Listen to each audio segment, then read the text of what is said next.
Posna baklava sastojci za posnu baklavu 1, 2 ke tankih kora za baklavu 1, 2 ke šećera, sok od pola limuna, 400-500 g mlevenih oraha, 200 g suvog grožđa, 1, 2 le ulja, 1 kesica crnog čaja.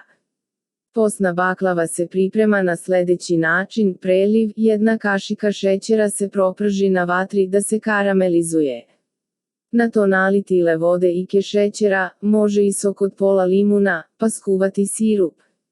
Dovoljno je da provri. U sirup spustiti kesicu crnog caja da odstoji 5 minuta, pa je izvaditi. Sirup ohladiti. Sada nauljiti dno i strane tepsije, pa staviti 2 kore, premazati gornju koru uljem, najbolje je ulje nanositi četkom, pa filovati orasima i suvim grožđem. Ako je grožđe tvrdo, potopiti ga prethodno u vodu.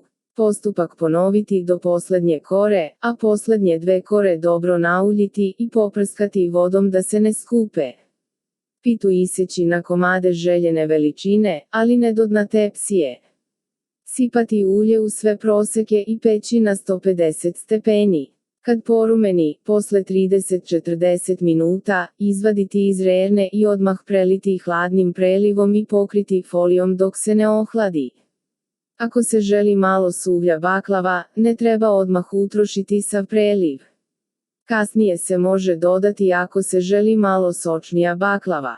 Za najnovije recepte kliknite subscribe, like i zvons, svaki dan najnoviji recepti, zato nas zapratite.